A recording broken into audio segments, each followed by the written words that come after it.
بسم اللہ الرحمن الرحیم الحمد للہ رب العالمین والصلاة والسلام علی سید المرسلین محمد وعلی آلہ واصحابہ اجمعین۔ السلام علیکم۔ اسلام کا دوسرا اصول۔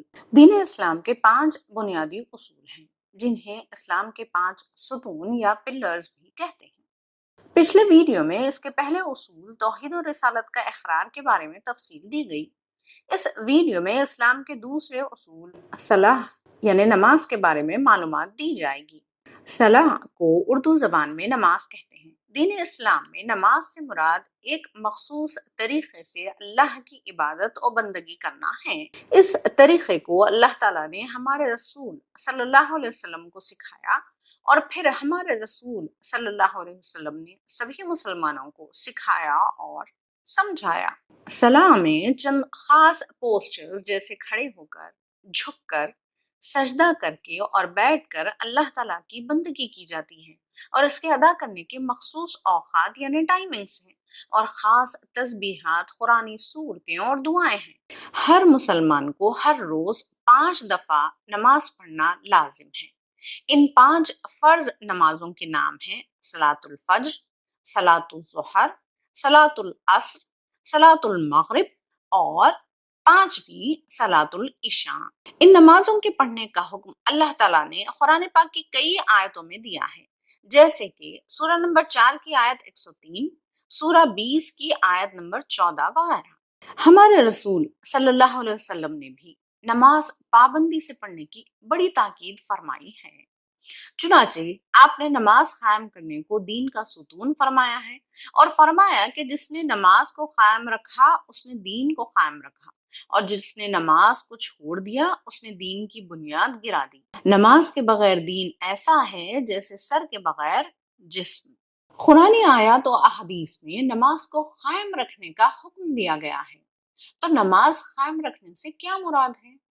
نماز قائم رکھنے کا مطلب ہے کہ نماز کی بہت پابندی کرنا، ہر روز مقررہ اوقات میں ان نمازوں کو ادا کرنا، کبھی کسی نماز کو کسی بھی حالت میں نہ بھولیں اور نہ چھوڑیں، اور اگر کسی وجہ سے کوئی نماز مقررہ وقت پر ادا نہ کر سکے تو ان کی قضا نماز ادا کریں۔ نماز پڑھنے کو اپنی زندگی کا بے حد اہم حصہ بنا لینا کہ اس کے ادا کرنے کی فکر، اس کا اہتمام اور انتظام کا ہمیشہ خیال رکھنا چاہیے، ہر حال اور ہر صورت میں، چاہے صحت مند ہو یا بیمار، فری ہو یا کہ بزی، گھر میں ہو یا گھر کے باہر، نمازوں کو مقررہ اوقات میں پڑھتے رہنا، اسی کو نماز قائم کرنا کہتے ہیں اور ایسا ہی کرتے رہنے کا حکم دیا گیا ہے۔ اسی لیے قرآن پاک کی آیت نمبر 238 سورہ نمبر 2 میں اللہ تعالیٰ نے سبھی نمازوں کی حفاظت کرنے کا حکم دیا ہے،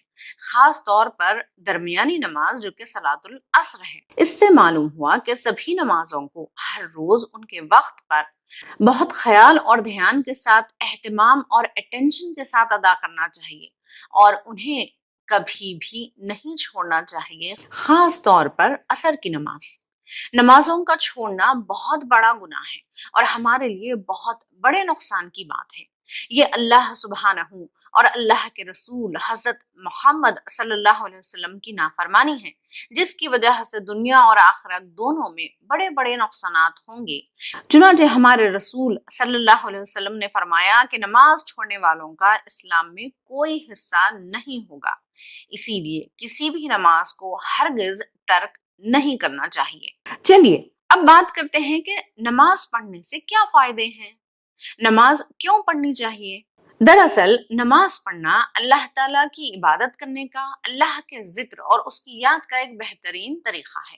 سورہ نمبر 20 کی آیت 14 میں اللہ تعالیٰ نے فرمایا ہے کہ بے شک میں ہی اللہ ہوں، میرے سوا کوئی معبود نہیں، سو تم میری عبادت کیا کرو اور میری یاد کی خاطر نماز قائم کیا کرو۔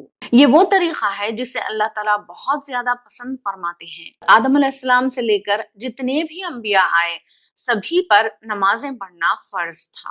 نماز پڑھنے کے آخرت کی زندگی میں ان گنت فائدے اور ثواب ہیں۔ جیسا کہ سورہ نمبر 2 کی آیت نمبر 277 میں اللہ تعالیٰ نے فرمایا ہے کہ نمازیوں کے لیے اللہ کے پاس اجر ہے، ان کو آخرت کی زندگی میں نہ کوئی خوف ہوگا اور نہ وہ رنجیدہ ہوں گے۔ اس کے علاوہ سورہ نمبر 4 آیت نمبر 162 میں ایسے لوگوں کو بڑا اجر دینے کا ذکر ہے، اور سورہ نمبر 13 کی آیت 22 میں ان کے لیے آخرت کے حسین گھر کی بشارت ہے۔ نماز قائم رکھنے سے دنیا میں بھی بہت فائدے اور بھلائی ہوگی۔ سورہ 29 کی آیت 45 میں اللہ تعالیٰ نے فرمایا ہے کہ بے شک نماز بے حیائی اور برائی سے روکتی ہے، اور واقعی اللہ کا ذکر سب سے بڑا ہے۔ صحیح البخاری اور مسلم کی اس حدیث پاک سے معلوم ہوا کہ نمازیوں کے چھوٹے چھوٹے سبھی گناہ مٹا دیے جاتے ہیں۔ ایک اور حدیث پاک میں آیا ہے کہ نماز پڑھنے سے گناہ اس طرح دور ہوتے ہیں جیسے خریف کے موسم میں درختوں سے پتے گرتے ہیں۔ ان سبھی آیات و احادیث کا خلاصہ یہ ہے کہ نماز قائم رکھنے سے آخرت کی زندگی میں جنت اور بہت بڑا اجر ملے گا، اور دنیا کی برائیوں اور گناہوں سے بچاؤ ہوگا، اور ان برائیوں اور گناہوں کی وجہ سے ملنے والی سزائیں اور جہنم کی آگ سے چھٹکارا ملے گا۔ نماز میں بہت زیادہ فائدے ہیں، اسی لیے نماز کو جنت کی کنجی کہا گیا ہے۔ اللہ تعالی ہم سبھی کو ہمیشہ نماز قائم رکھنے کی توفیق و ہدایت عطا فرمائے، آمین۔